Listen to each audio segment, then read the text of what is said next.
La question de savoir si investir dans l'or est une bonne ou une mauvaise idée est sujette à débat et les opinions sur le sujet sont souvent extrêmes.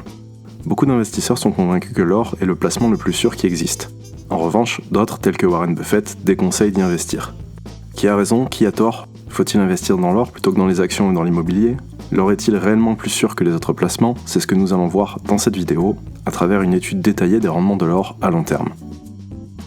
L'or est souvent considéré comme une valeur refuge lorsque les choses se passent mal.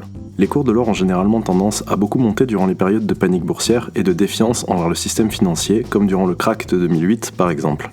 L'argument ici étant que si les systèmes monétaires venaient à s'effondrer et les monnaies à se dévaluer brutalement, l'or, en tant que dernière monnaie physique disponible en quantité limitée, deviendrait le nouveau standard des échanges. Même si cet argument est discutable, il est vrai qu'historiquement, l'or est usuellement un bon moyen de miser sur les crises et sur la peur. Voici ce que dit Buffett à ce propos. L'or est un bon moyen de parier sur la peur. Si plus de gens ont peur demain qu'aujourd'hui, vous gagnerez de l'argent. Si moins de gens ont peur qu'aujourd'hui, vous en perdrez. Dans les deux cas, l'or en lui-même n'aura strictement rien produit. Vous pouvez garder une once d'or pour l'éternité, à la fin, vous aurez toujours une once d'or. Pour être tout à fait transparent ici, le cours de l'or et des métaux précieux n'est pas influencé uniquement par la peur, mais également par des variables économiques complexes, notamment entre autres par l'inflation. Cependant, nous tenons ici la critique la plus souvent adressée à l'or et aux métaux précieux en général, ils ne sont pas des actifs dits productifs. C'est-à-dire qu'ils ne payent pas de dividendes ou ne créent pas de valeur au même titre qu'une entreprise par exemple, et ils sont spéculatifs dans le sens où leur prix est 100% déterminé par la croyance que quelqu'un paiera plus que vous pour l'obtenir demain, ce qui n'est malheureusement pas toujours vrai comme nous allons le voir dans la suite. Penchons-nous donc plus en détail sur les rendements historiques de l'or. La question de combien l'or a rapporté historiquement n'est pas si simple, car l'or étant un actif très volatile, il est facile de biaiser l'analyse qu'on en fait en sélectionnant une période en accord avec l'image que l'on veut lui donner. C'est d'ailleurs peut-être à cause de cela que vous avez pu lire des choses contradictoires à son sujet. Pour illustrer cette idée, voici un petit tableau des rendements totaux qu'aurait obtenu quelqu'un ayant investi dans l'or en 1970, en 1980, en 1990 et en 2000. Premier constat ici, les rendements de l'or sont extrêmement volatiles. Ce qui veut dire qu'il est très difficile de déterminer à l'avance s'ils vous rapporteront beaucoup d'argent ou rien du tout sur les 10 prochaines années. Si vous prenez la décennie 2000-2010 par exemple, l'or a très largement battu les actions. C'est d'ailleurs souvent à cause de cet exemple que l'or est populaire. En revanche, si vous prenez les années 90, vous auriez perdu 6% par an en termes réels, ce qui en faisait un terrible placement. Et il faut savoir que dans les faits, peu de gens peuvent tolérer une période de 10 ans de passage à vide sur un investissement, du moins pas sans le revendre entre-temps. Comme vous pouvez le voir également en termes réels, l'or vous aurait fait perdre de l'argent sur 3 des 5 périodes étudiées ici, et seules les années 70, période de forte inflation, et 2000, période de forte défiance envers le système financier, présentent des retours positifs importants. Pire encore, entre le point haut de la fin des années 80 et le point bas de 99, l'or a perdu 70% de sa valeur. Des retours atroces pour un investissement qui aurait duré 20 ans, et une perte en capital bien plus importante que ce qu'aurait perdu un investisseur en actions durant le krach boursier de 2008. Alors que retenir de tout cela? Tout d'abord que l'or est un investissement extrêmement volatile. Ces fluctuations sont par nature bien plus fortes et bien plus imprévisibles que celles des actions. Cet argument va contre la thèse selon laquelle l'or serait un investissement sûr, entre guillemets. L'or n'est absolument pas sûr, il est même très risqué, même si certains essaient de prétendre le contraire. Si vous investissez 1000 € dans l'or aujourd'hui, donc, rien ne vous garantit fondamentalement que vous récupérez 1000 € dans 10 ans, vous pouvez récupérer beaucoup plus, beaucoup moins, nul ne peut vous le dire, ce qui est quelque peu problématique pour un placement que certains considèrent comme très sûr.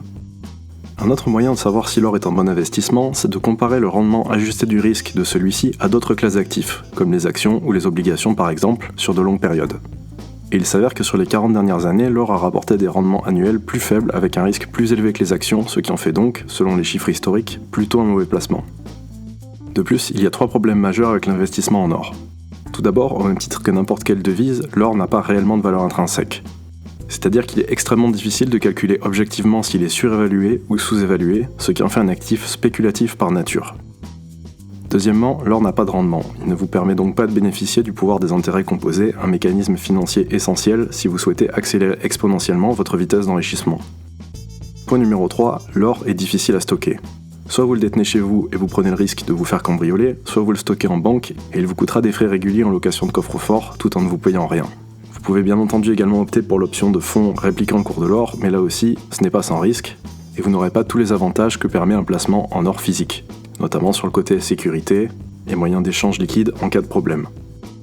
Alors tout est-il si mauvais que cela sur l'or ? Jusqu'à présent, j'ai dépeint un tableau assez négatif de ce placement, basé sur des statistiques objectives et sur ses rendements historiques ajustés du risque.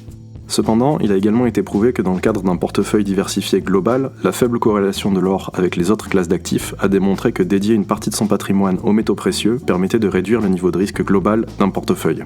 L'or ayant tendance à monter lors des périodes de panique sur les marchés actions, il peut donc permettre de stabiliser votre patrimoine durant les périodes de marché boursier agités ou de forte inflation, servant en quelque sorte effectivement d'assurance pour votre portefeuille.